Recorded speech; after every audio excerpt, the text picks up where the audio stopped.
Joo, moris.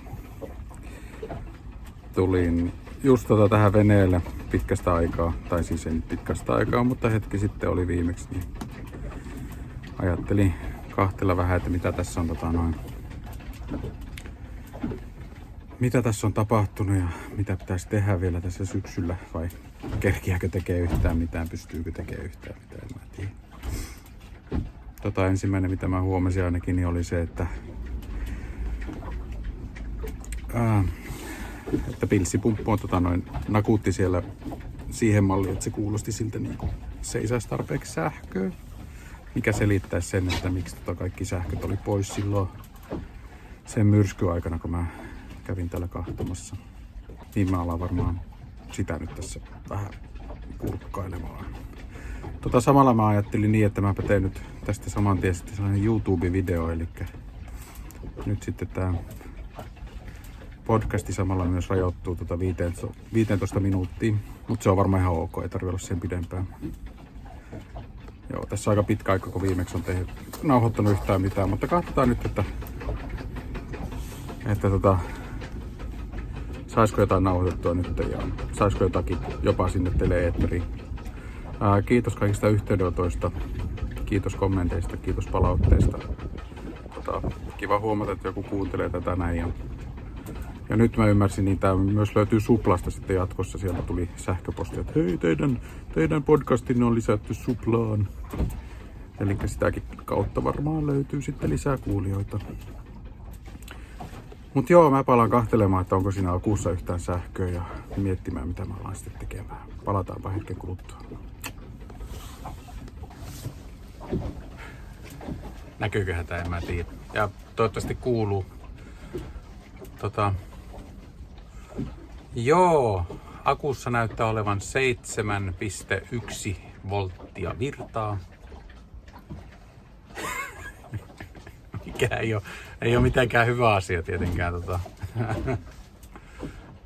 Saa nähdä, saanko mä tarttua siihen veljen tarjoukseen yhdestä akusta, joka hänellä oli tiedossa, en tiedä. Ei mitenkään lämmitä kauhean paljon tollainen tieto, mutta kahvi lämmittää. Tää kesä on ollut oikeastaan aika pitkälti sellaisien pettymysten ja epäonnistumisten kesä mun mielestä. Mulla oli kovat haaveet siitä, että nyt kun päästään tähän uuteen laituriin, niin sitten on niin helppo lähteä purjehtimaan ja sitä ja tätä ja Mutta pari kertaa käytiin purjehtimassa. Tai mä oon käynyt purjehtimassa. Perhe oli yhden kerran kyyvissä. Se oli aika katastrofi. Ja toisella kerralla, kun mä pääsin sitten itse purjehtimaan, niin no, se meni sitten loppujen lopuksi ihan hyvin ja kaikki toimii ihan hyvin. Mutta siinä alussa oli valtavia haasteita, valtavia ongelmia. Aika selkeää on se, että pitää saada niin kuin lisää varmuutta siihen omaan tekemiseen. Ja se, että laitteet toimis. No. Varmaan muistatte aikaisemmilta kerroilta, niin mulla on se Albin O22 tuolla alla vielä. Se on ollut epävarma kone. Ja sitten tonne perään laitettiin hätävarana vanhemmilta ostettu 4-heppainen sellainen Jonssoni. No, sekin osoittautui nyt sitten loppujen lopuksi hiukan epävarmaksi vehkeeksi myös, johtuen huonosta ylläpidosta.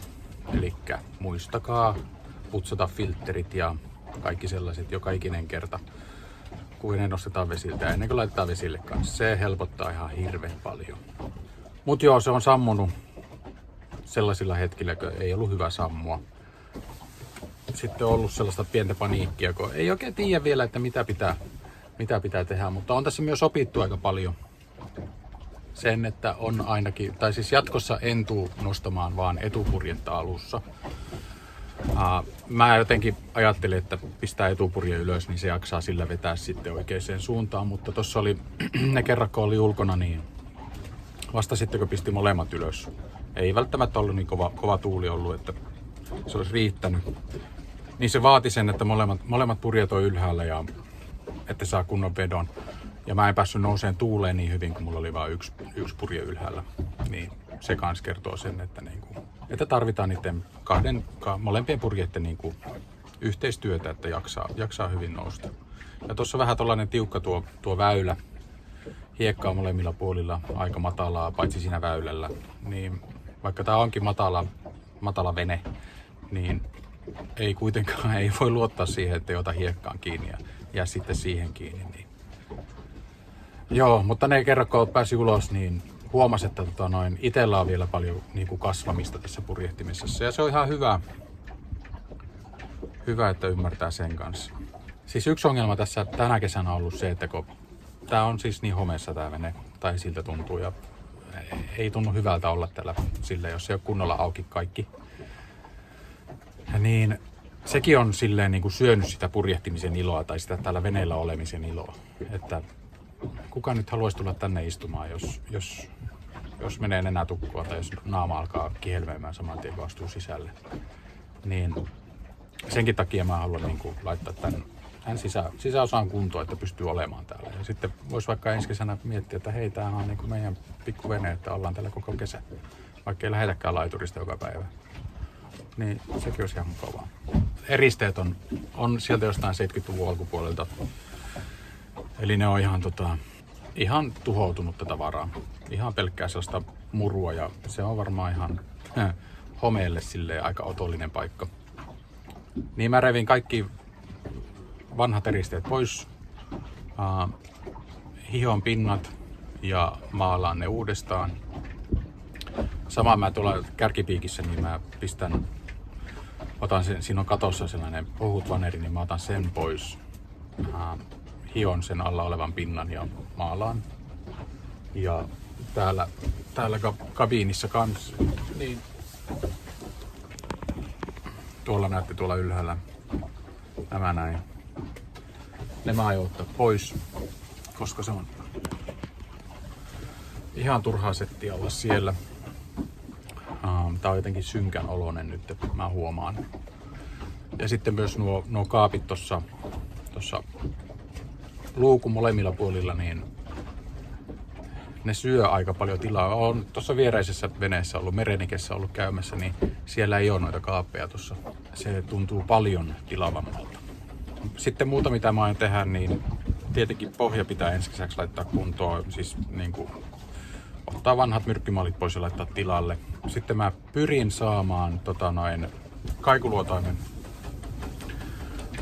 Tuossa on tuollainen ikivanha Fuso, mikä nyt onkaan MF25A, joka ei ole toiminut enää missään vaiheessa, niin sen mä otan pois ja mä hankin siihen sellaisen, jos vaan rahat riittää, niin hankin sellaisen, millä pystyy saa NMEAta ulos, että saa sen kiinni siihen plotterihärpäkkeeseen. Ja sitten se sähköinen puoli, eli plotterimeininki, niin sehän on ihan paras mun mielestä. Sitä mä lähden päivittämään kanssa. Nyt on tilauksessa päivävalossa luettava 10-tuumainen display, jossa on niinku kosketusnäyttö. Niin se on kans nyt sitten talven projektina. Siihen mä varmaan tulostan kannet sitten.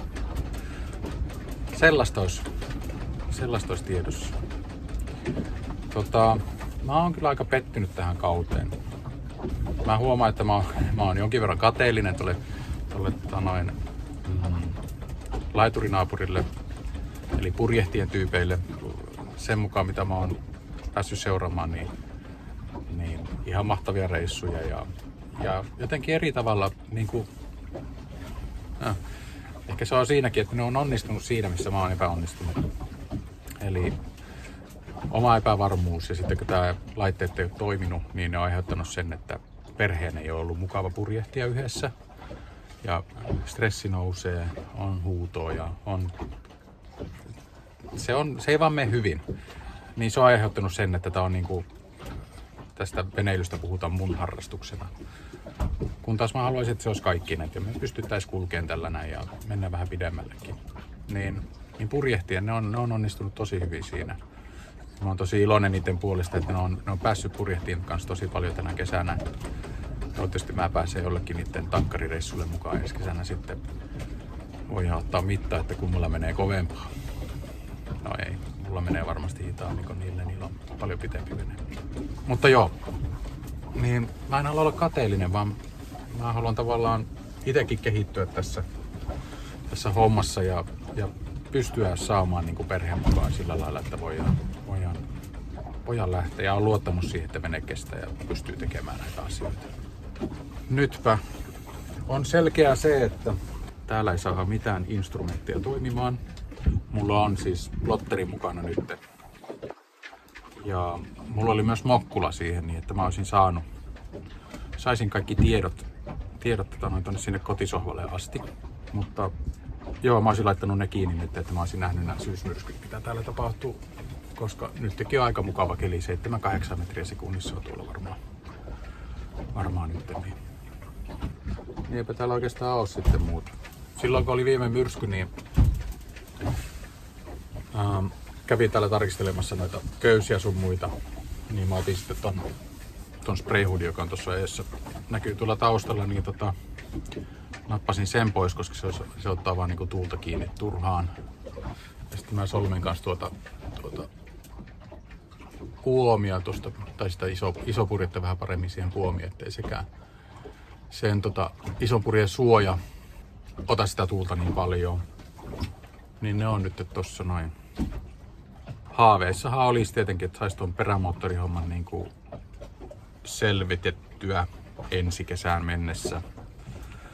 Mutta ilman oman lompakon niin kuin tuhoamista, niin se ei onnistu. Että siihen voisi tietenkin laittaa sellaisen 6-seppasen Tohatsun Cell-Driven tai mitä nyt noita on. Se olisi ihan hyvä, mutta jos sen uutena ostaa, niin se on liian kallis. Ja käytettynäkin ne maksaa aika paljon, koska ne on varmaan hyviä vehkeitä, niin ne maksaa paljon. Niin ei pysty sitäkään sitten. Ainakaan näillä näkymin vielä hankkimaan. Mutta kyllä mä kuitenkin niin kuin elättelen vielä toivoa ja haaveilen siitä, että ensi kesänä tulee kunnon purjehuskesä. Kyllä hyvää kannattaa odottaa ja niin kuin, kyllä se sieltä tulee. Kunhan vaan jaksaa ja vähän puurtaa sen eteen. Nyt tänä syksynä niin harrastanut jonkin verran tätä radio-ohjattavaa purjehtimista Dragon Force 65. Niin joka torstai vuorotelle on Pietarsaaressa tai USA-Kalepyssä osakilpailuja. Mä oon aina osallistunut sitten silloin, kun on pystynyt. Ei ole hyvin mennyt. Mä oon ollut varmaan viimeisenä tai toiseksi viimeisenä joka ikinen kerta, mutta jotenkin se tuntuu ihan hyvältä kuitenkin tehdä sitä, niin en mä niinku välitä, vaikka ihan onnistukaan ne sijoitukset. Sitä pitäisi harrastaa enemmän, että siinäkin pärjäisi, sehän on ihan selvä. Sitten varmaan ensi keväällä, niin tuossa on ollut kyselyitä ainakin, että lähdenkö mä gastiksi tonne haiveneiden puolelle, niin alettaisiin ihan treenaamaan siinä keväällä, että saadaan vähän varmuutta siihen hommaan ja silleen rutiinia, niin sekin olisi ihan mukavaa. Toivottavasti vaan aikataulut täsmää, että pystyy tekemään ja olla mukana ja ehtii ja kaikki. Se vaan tahtoo olla, että on aina jotakin. Aina pitää olla jossain. Mutta enpä mä pidättele teitä tämän enempää. Kiitos, että jos kuuntelitte, niin kiitos siitä ja toivottavasti tästä on jotain hyötyä.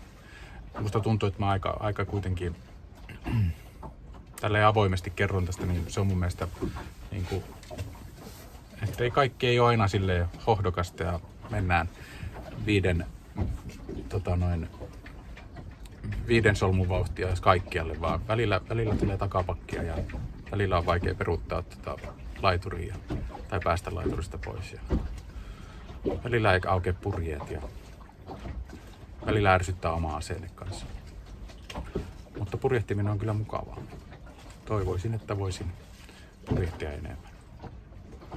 Mut hei, jos tykkäätte, niin kertokaa kavereille ja seuratkaa Instagramissa Tuuliajolla podcast. Seuratkaa Facebookissa Tuuliajolla podcast. Seuratkaa YouTubessa Tuuliajolla podcast. Ja kuunnelkaa podcastia Tuuliajolla podcast. Ei muuta kuin mukavaa syksyn jatkoa teille kaikille ja kahtena taas.